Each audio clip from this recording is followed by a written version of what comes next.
أيام قليلة ونستقبل شهر رجب، وهو شهر سماه النبي والصحابة الشهر الأصب، لأن الله يصب فيه من الخير والرزق صبا، فكانوا يجدون أرزاقهم تزيد في رجب ومرضاهم تشفى في رجب، فكانوا يكثرون فيه من الدعاء، لأن الله يصب فيه من بركاته وقبوله للدعوات.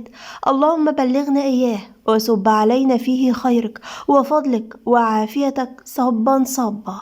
السلام عليكم حبايب قلبي، وحشتوني جدا جدا، وبعتذر عن تأخيري في الحلقة لأن كان عندي مناسبة سعيدة اللهم لك الحمد، وهي شبكة أختي الصغيرة. ربنا يفرح قلبكم جميعا يا بنات ويا شباب. ويلا قبل ما نبدأ الحلقة 18 من رواية عشقتها سعدية، يلا نقول اللهم صل وسلم على نبينا محمد وعلى آله وصحبه أجمعين وسلم تسليما كثيرا. يلا بينا نبدأ. في فيلا الجهري، وبالتحديد جناح سلمى وأركان، كانت قاعدة سلمى وهي بتلبس جزمتها وبتبص للي واقف ده وبيلبس هدومه بسرعة جدا. سلمى بغيظ: ايه يا أركان، بقالي ساعة عمالة بسألك هنروح فين؟ أركان بابتسامة وهو بيبوس ايدها: هنروح مكان حلو قوي ليا أنا وانتي وبس، محدش غيرنا يا ملكة قلبي، هخطفك. سلمى بابتسامة: ماشي يا سيدي اخطفني، بس خلي دادا تعمل لي بس كوباية نعناع علشان معدتي وننزل على طول. أركان وهو بيبوس ايدها بعشق: ماشي يا قلبي، ألف سلامة عليكي. وفي جناح نور وأدهم، كانت واقفة نور وهي في غاية الجمال، فقرب منها أدهم وهو بيبوس راسها بحنان: ربنا يبارك لي في الجمال ده نور، بعشق وسعادة، ويبارك لي فيك يا أحن راجل في الدنيا. أدهم وهو بيمسك إيديها بحنان: يلا يا أميرتي علشان نحتفل سوا بحياتنا الجميلة. وفي جناح كنان وفرح، كانت واقفة فرح وهي بتربط حزام فستانها، فحضنها كنان وهو بيبص لها بعشق: بحبك يا فرح، وعمري ما كنت أتخيل إن أحب كده أبدا. فرح وهي بتحضن وشه بحنان: وأنا كمان بحبك جوي جوي يا ملك قلبي. في جناح سيف وزينة، كانت زينة بتلبس هدومها الواسعة، فقرب منها سيف بابتسامة: هي يا روحي مش للدرجة دي، ده البيبي لسه صغير قوي. زينة بسعادة لا توصف: لا يا اخويا انا مش عايزاه يبقى متضايق واصل يقعد كده جوه براحته كده. سيف بابتسامة: والله انا والواد ده هنكون ألد اعداء علشان هياخدك مني كده. زينة بابتسامة وحنان: انا محدش يقدر ياخدني منك ابدا، هو الواد ده مش حتة منك، علشان كده انا بحبه وبحب ابوه. سيف بابتسامة وعشق: وابوه والله العظيم بيموت فيكي. اما تحت كانت واقفة فيروز بره المطبخ بشر، مستنية الوقت المناسب علشان تنفذ خطتها، خصوصا بعد ما سمعت بمكالمة سلمى وعليا. وفعلا عملت عالية لسلمى كوباية النعناع. عالية بفزع: يا نهار اسوح، ده انا نسيت الدواء بتاع صلاح بيه، اروح اديهوله وبعدين ارجع اودي النعناع لسلمى. فدخلت فيروز بسرعة بحقد وانتقام وهي بتفتح علبة الدواء، ولسه هتمد ايديها حست باللي واقف وراها ومسك ايدها وسحبها لبره، فزقته بغش شديد وقالت بغضب: انت يا مجنون انت، حد يعمل اللي انت عملته ده؟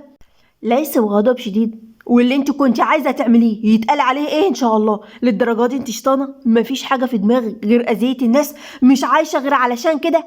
فيروز بعصبيه وغيظ: هو انت مالك، ايه دخلك في اللي بعمله؟ ليز بحده وقوه: انا مصمم اني اساعدك انك تتغيري، تقدري تحكي لي اللي جواكي، ايه اللي وصلك لكده؟ ايه اللي خلق جواكي كل الشر ده للناس؟ مين اللي اذاكي وخلاكي انت كمان تاذي الناس؟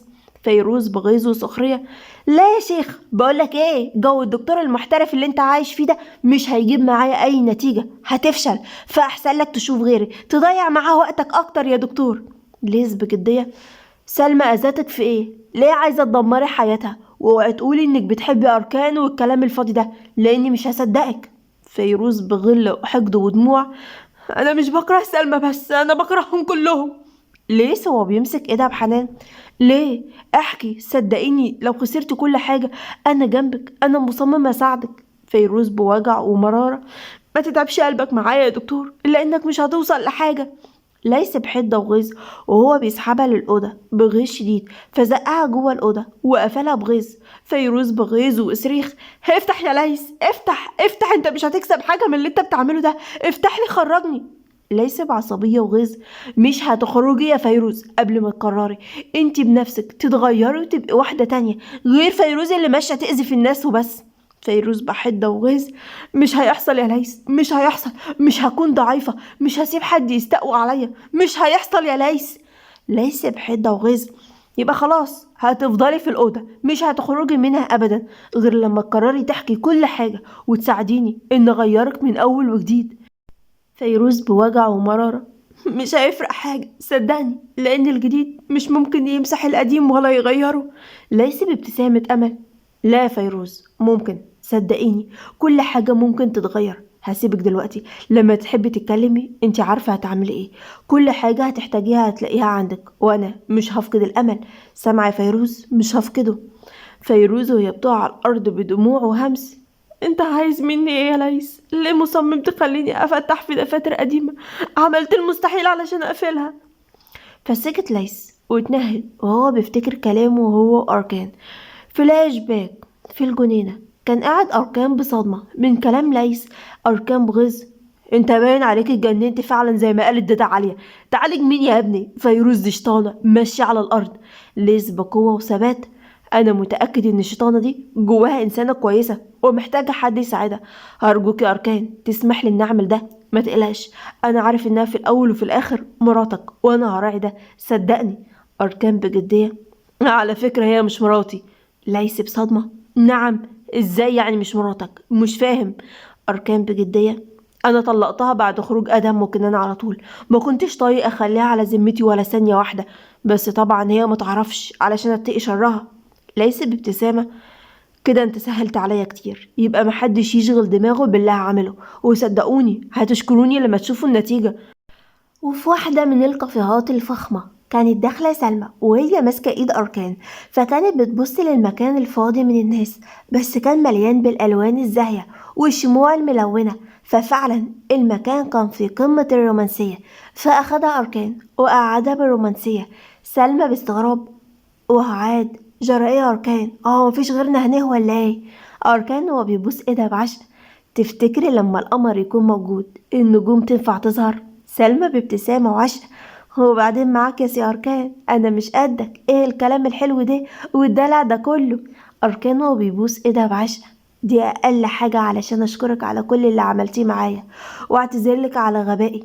أنا كنت عامل نفسي فاهم في كل حاجة وإن مفيش حاجة ممكن تخدعني، بس انتي كشفتيلي العكس. معرفش لولاكي كان ممكن يحصل لي ايه يا سلمى. سلمى بعشق وسعادة: انا اللي من غيرك كنت هضيع يا أركان، كنت ليل ونهار بحلم باليوم اللي هكون فيه مراتك ومعاك، ولما جدي صمم انه يجوزنا لبعض كنت عاملة عادي اني مش طايقة، بس من جوايا كنت هموت من الفرحة والارض ما كانتش شايلاني من الفرحة. أركان وهو بيبوس ايدها بعشق: أنا الدنيا كلها مش ممكن تكفي فرحتي بيكي، وعلشان كده الملكة ممكن تسمح لي بالرقصة دي. فاكرة زمان لما كنت تشوفي مشهد رقص في التلفزيون وتقوليلي لما أكبر هبرقص معاك كده؟ يلا احنا فيها. فأخدها من إيديها بحنان وضمها بين أحضانه وسرحوا سوا في أجمل ليالي العشق. وعلى أحد الشواطئ في اليخت المخصص لعائلة الجوهري كان واقف كنان وهو بيحضن فرح بعشق وسعادة، أما هي فكانت ماسكة فيه بخوف شديد. كنان بابتسامة ساحرة: ايه يا فرح، مالك يا روحي؟ فرح بخوف شديد: خايفة أوي يا كنان، لا البتاع ده يعطل بينا ولا يغرق، هي دي المفاجأة يا سي كنان، ما كنا أجرنا مركب وخلاص. كنان بضحك: تصدقي ان انا غلطان، انت مش وش رومانسيه، اخرك تقعدي على الشط وتنزلي رجليك في الميه بس كده.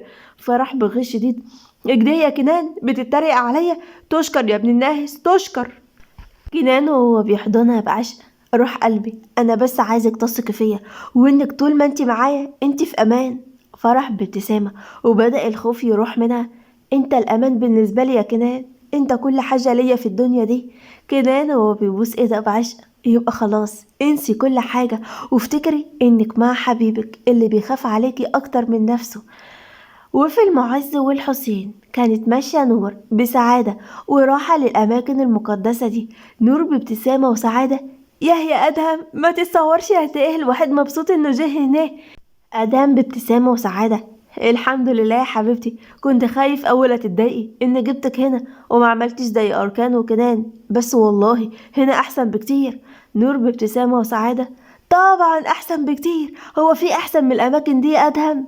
أدهم بابتسامة وعشق: كل يوم بحبك أكتر يا نور، وبحمد ربنا إنه رزقني بيكي. أنا بحبك أوي يا نور، أوي أوي. نور بعشق وسعادة: وأنا كمان يا أدهم بحبك أوي، وبدعي ربنا دايما يبارك لنا في حياتنا. أدهم بابتسامة: أمين يا رب. وعلى الكورنيش كانت قاعدة زينب بغيظ شديد من اللي قاعد ده، وبياكل في الفشار والسوداني بمنتهى البرود. زينب بغيظ شديد: حسرة عليا، كل واحدة سهرانة مع جوزها في مكان شكل، وأنا قاعدة باكل لب وزداني، تقولش متجوزة جرد. سيف بغمزة ومرح: مقبولة منك يا عسل انت، والله المكان ده ما فيه أحسن منه، الهوا جميل ومعانا الأكل، هنعوز ايه تاني؟ زينب بغيظ شديد: ده بدل ما تقول اني معاك وانك مش عايز حاجة تاني من الدنيا، بس كيف لازم تضمن بطنك الأول. سيف بضحكة عالية: قسما بالله انت اللي في القلب. زينب لهفة زي الأطفال: سيف، دورة، عايزة دورة. سيف بابتسامة: عينيا يا حبيبتي، ثواني. واحد من الشباب بوقاحة: ايه الحلاوة دي ياض، ودي سايبينها لوحدها كده ازاي؟ الشاب التاني بسكر: طب يلا يا معلم، دي ما ينفعش تتساب. فقربوا من زينب اللي بتراقب سيف بابتسامة. الشاب بوقاحة: ايه يا عسل، قاعد لوحدك ليه؟ التاني بسكر: ما تخافيش يا عسل، ده احنا هنبسطك على الاخر. زينب خوف ورعب: سيف، سيف. الشاب وهو بيمسكها من ايديها بحدة: سيف مين؟ انت هتيجي معايا يا حلوة. سيف بغضب جحيمي وهو بيضربه بالبوكس: ده انا اللي هاخدك على قبري يا روح امك. الشاب التاني وهو بيطلع مطوته بشر: لا بس هناخدك معانا يا حلو. وطعن سيف في بطنه بغل وغيظ. زينب دموع وصريخ ووجع جامد في بطنها: سيف، سيف. فاتجمعت الناس بغضب جحيمي وتم القبض على الشباب دول، ونقلوا سيف وزينة للمستشفى. وبكده تكون خلصت حلقة النهاردة. فيا ترى ايه اللي هيحصل لسيف وزينة؟ اما فيروز، هل هتستسلم للضعف وتسلم نفسها الليث علشان يعالجها ولا لا؟ يلا اكتبولي بقى توقعاتكم للحلقة الجاية. ولو حلقة النهاردة عجبتكم ما تبخلوش عليا بالاشتراك في القناة، ووصلوا الفيديو ده 10,000 لايك، وما تنسوش الشير مع كل اصحابكم. واستنوا الحلقة الجاية قوية جدا جدا. يلا مع السلامة من قناة حكايات أم جانا وزينة، بحبكم قوي، سلام.